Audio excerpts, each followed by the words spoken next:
Okay, so let's go ahead and wrap this all up by going into After Effects. So last time on the last episode of Maya Rockstars, we were about to go into After Effects. So we're going to create a new project here.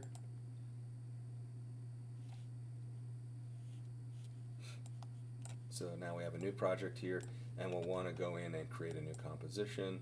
But before I do that, we can kind of just import some content. So Maya, or rather, going from Maya to After Effects is pretty simple, but we want to make sure that we set everything up in the right compositional format. So compositions are really where we hold all of our clips together. Without compositions, After Effects doesn't really do anything. So, but first we have our project window here. So our project window is where all of our content comes in. So we can either create a new composition or we can import our content first. So let's go ahead and import our content, and we'll go to File, Import. And I'm going to have to navigate to where those files are. So you'll notice here, so I'm in a different project entirely. So let me go into my Maya projects folder. So I have that on a different drive here and in my user. So, depending on where your files are, and this is what can get messy, is where do you keep your files, right? So make sure you keep all your Maya projects in one place. Mine are in my user account, and then I have a Maya projects folder, and then within there I will have my rendering animation. Remember, we set up my rendering animation project. So if I go to my rendering animation project,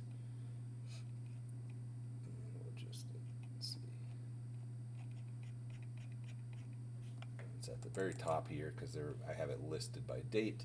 And so we'll go into our scene, or rather into our images folder. So remember, inside of our project folder, the images folder is where all of the renders happen. So I will select the first PNG here. So when I select that, I can select that and bring that content in. Okay. So you'll notice it brought it in as a sequence, right? So it's brought it in as a sequence, and so it's a PNG sequence. So all I have to do that is select the first one. Now, what I can do is I can either create a new composition, which is going to be, I'm going to have to set all the parameters for the size and all that sort of thing. But if you look at here, you'll see all the information's here about, the frames per second. By default, I have my clip compositions to be imported as 30 frames per second.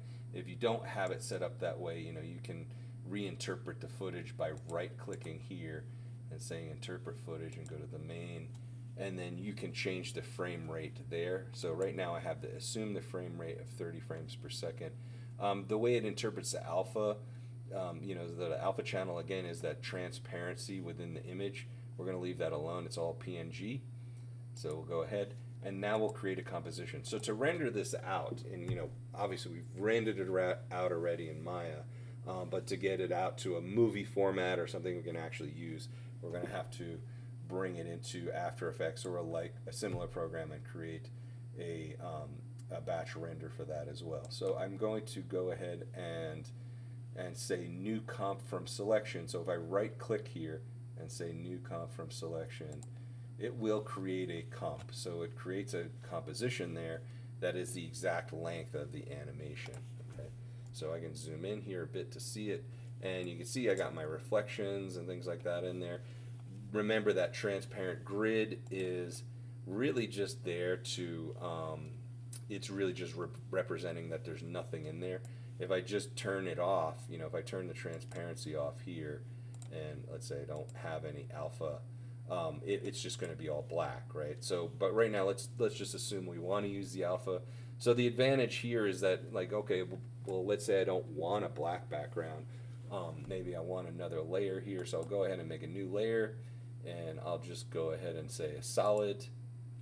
And so that solid can be anything I want. I probably don't want a really bright, obnoxious color, so I'm just going to choose like a deep blue or something, and I'll go ahead and put that in there. Click OK. And so you notice it covered up my composition right now. Now I can't see my animation anymore. but what I can do is on the left side here, I can go ahead and move that down. And so now I have sort of this background. So you can do any kind of background you want. I just drew the blue background in there. It might not be ideal, but the cool thing about After Effects is that I can make adjustments here. So if I want to go ahead and select back my animation layer, I can make adjustments there. So I might want to adjust the color composition to sort of match really what's going on here.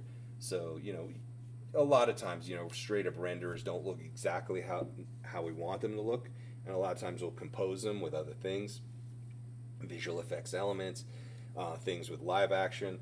There's so many applications for bringing Maya elements into an editing program. So let's take a look at this. And if we want to add an effect, for example, we will go into the color correction. And so let's go into color correction, and I'll just go ahead and do like brightness, contrast. And so I'll just make my adjustments here. So probably want it a little bit brighter, right? Just so we could see it. The contrast is okay. I probably don't want to mess with that, right? I'm probably just going to leave that alone in this particular case.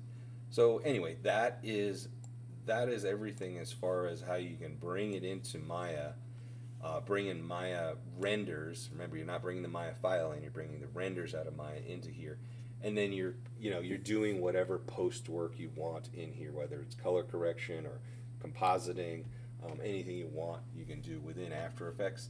So when I'm all done with that, then I go ahead and render. I have to add it to the render queue. So I'll say add to render queue. So if you're trying to do these other things like export and things like that, I don't recommend using those. You really want to use the render queue.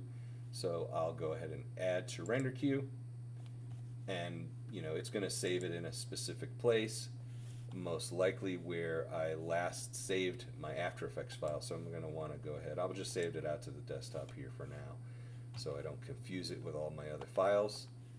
And that's where I want to save it. So again, to change the output, I clicked on that second field over here in the render queue, and then I just gave it a name, and I'll just save there. So it's not done yet, right? I still have to render it, but before I render it, I want to make sure I'm using the right format. So right now I'm using animation compression. I'm going to change this to Apple ProRes. I don't really need a giant file, so the animation files are a lot bigger. I'm going to leave it at this size, 1920 by 1080, and right now I can turn the sound off because I don't really need it. I mean, Auto should know that there's no sound in there, but we'll just go ahead and click OK. So all these are fine. If you're on Windows, possibly a different format, but I chose QuickTime. I used the Apple ProRes, and if you're on Windows, you're probably going to want H.264 file rather than this. So okay, so we'll click OK, and now we'll render this out. So it's going to render a lot faster than Maya because I am not rendering the 3D aspects of this file. I'm just rendering all the frames out and using the simple post-process filters and to the desktop. And so I'll go ahead and go to the desktop and just open that up. And we are all done. So that is the complete tutorial on how to animate, light, set up cameras, render, and bring into After Effects.